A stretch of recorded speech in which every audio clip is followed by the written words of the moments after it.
Well, we're doing a little bit of a fun segment today, which is a little different than not that what we normally do is fun, but TJ and I both watched Happy Gilmore this weekend, so we figured we'd talk about it a little bit. It's got some wrestlers in it, so we're shoehorning it in there a little bit because we both liked it. So we got a nostalgic hole in one. The film delivers on all the warm, familiar vibes that fans hoped for. Tons of callbacks that actually make sense. And it wasn't just a bunch of lazy throwbacks like shoehorned in. The feel good factor, whether it was Happy swinging that driver again or the subtle references to Chubbs or different callbacks, it genuinely made us feel like kids watching the original for the first time. MJF surprises. He brings charisma and comedic timing, blending perfectly with Sandler's energy. His role might be small, but he steals most of the scenes that he's in. He did a really good job. Becky Lynch delivers. She was one of the bad guys in the show on the opposing golf team. Spoiler alert for everybody that hasn't watched it yet. And she shows that she can act. Her role had weight and humor, and she absolutely nailed it. Bad Bunny even did a good job. He wasn't just there for hype. He put in effort, felt natural, and brought some charm to the cast. I thought he did a really good job in his role there, and he's featured very prominently throughout the film. Obviously, I'm trying to not spoil what everybody's doing, but we could just say obviously, he's in there. He plays Happy's caddy in the film, and he did a great job. He really did. I was as blown away at how good of an actor that he was as I was blown away at how good he did on wrestling. We'll put it that way. And yeah, the fan service done right, from the Shooter McGavin references to new spins on classic gags. It respects the original and earns its own laughs. I thoroughly enjoyed it. There were definitely some moments that got you in the feels. Some of the callbacks. If you're one of those people that kind of can get emotional from nostalgia, this one will definitely get you for some of the stuff. And I really liked it. Is the short version of what I'll say here. Is it as good as the first one? No. Most sequels outside of Dark Knight are not better than the first movie. How many movies can you think, TJ, that the sequel, Terminator 2 and Dark Knight, that's like it? Maybe the original Star Wars second movie. Empire Strikes Back, yeah. Yeah, maybe Lord of the Rings, the original second movie. Notice these are all trilogies. Maybe Yeah. I was gonna say The Matrix, but probably not. I think the first movie was the best one out of all of those.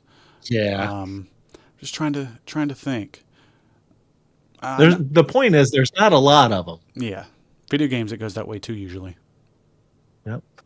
But yeah, I like the movie. It was funny. If you like old fucking 90s and 2000s comedy movies, like, this is right up your alley. If you don't like Adam Sandler, don't watch it, obviously. But this was a pretty funny movie. It was like longer than I expected it to be too. It was about 2 hours, which is good, but had a lot of good Yeah. callbacks. The story, it felt a little bit rushed at first, but then once they kind of like start branching off into what's going on, it wasn't rushed. It was pretty well paced. All the callbacks of the old characters are funny. He had all his buddies in there for the most part. Got a little role. He paid some tribute to some people that had passed, which was nice. Even that one kid in one of his past movies that passed, I forget his name, but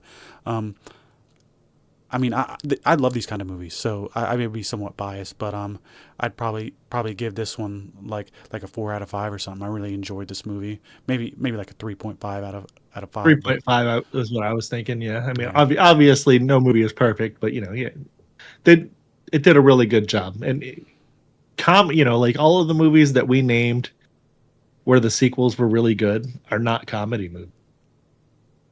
They're all like dramatic movies or action movies. yeah, So, to have a good sequel in a comedy series, it's pretty rare. So, good job, Adam Sandler and everybody that was involved, the folks over at Happy Madison. Give yourselves a pat on the back. These guys liked what you did.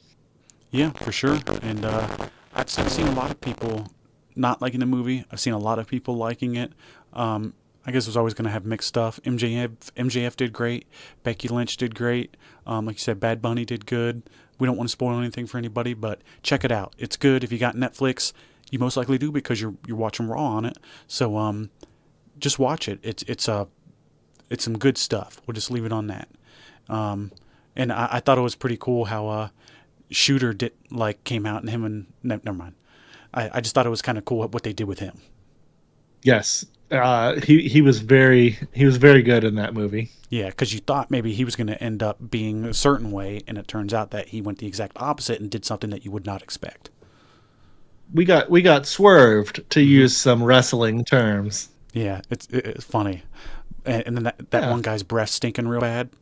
Did you see did you see how like when he opened that door at that one point, it actually was a fart indicator? Like that's how he opened it. Yeah. And earlier in the movie, Happy said that his breath smelled like farts. So then like that guy was like on the thing to open it, and it was like fart detected. So his breath's that bad. He's like, "What? I have gingivitis. It runs in the family." I don't think that's how it works.